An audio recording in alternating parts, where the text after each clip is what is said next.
11 দিনৰ অন্তত ৰাজ্য জোকাৰি যোৱা হত্যাকাণ্ডৰ ৰহস্য পোহৰলৈ আহিছে। কোনে কিয় হত্যা কৰিছিল পিতৃ মাতৃ আৰু ভগ্নীক?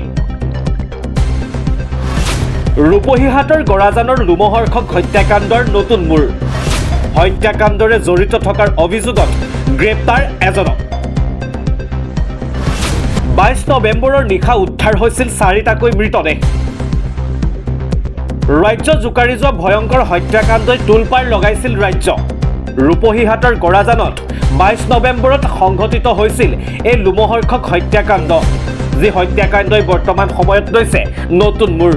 হত্যাকাণ্ডৰে জড়িত থকাৰ অভিযোগত গ্ৰেপ্তাৰ কৰা হৈছে এজনক। অমল চৰকাৰ নামৰ এজন যুৱকক গ্ৰেপ্তাৰ কৰিছে নগাঁও আৰক্ষীয়ে। 22 নৱেম্বৰৰ নিশা উদ্ধাৰ হৈছিল 4টাকৈ মৃতদেহ। গুণধৰ চৰকাৰৰ লগতে হত্যাৰ বলি হৈছিল তেওঁৰ পত্নী আৰু তেওঁৰ সৰু জীয়াৰী। ঘৰৰ ভিতৰত উদ্ধাৰ হৈছিল অনুপম সূত্ৰধৰ নামৰ প্ৰাক্তন প্ৰেমিকাৰ মৃতদেহো। কিছুদিন পূৰ্বে অনুপম সূত্ৰধৰ, গুণধৰ চৰকাৰ, সুৰধনী চৰকাৰ আৰু জয়াস্মিতা চৰকাৰৰ মৃতদেহ উদ্ধাৰ হৈছিল। জ্যেষ্ঠ জীয়াৰীৰ বিবাহৰ কিছুদিন পূৰ্বে জয়াস্মিতাৰ পিতৃ মাতৃ আৰু ভগ্নীৰ মৃতদেহ উদ্ধাৰ হৈছিল। 22 নৱেম্বৰত সংঘটিত হত্যাকাণ্ডত দুটাকৈ গোচৰ ৰুজু কৰা হৈছিল। ভাস্কৰ চৰকাৰে দিছিল প্ৰথমখন এজাহাৰ।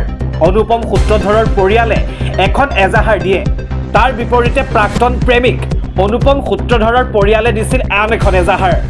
জয়াস্মিতা আৰু নৱস্মিতাৰ মাজত যোগাযোগ আছিল 8:12 অনুপম সূত্ৰধৰে প্ৰেমৰ সম্পৰ্কৰ বাবেই হত্যা কৰে গুণধৰ চৰকাৰ আৰু জয়াস্মিতা চৰকাৰক।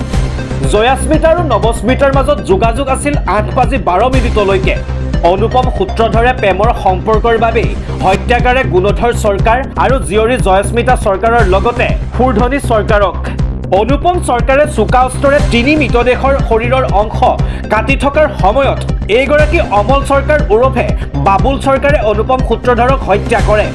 পৰৱৰ্তী সময়ত ঘটনাই লৈছে আন এটা মূৰ। এখন চোকা অস্ত্ৰৰ জৰিয়তেই চাৰিওকে হত্যা কৰাৰ অভিযোগ উত্থাপন হৈছে। পৰৱৰ্তী সময়ত আৰক্ষীৰ তদন্ততহে পোহৰলৈ আহিব সমগ্ৰ ঘটনা।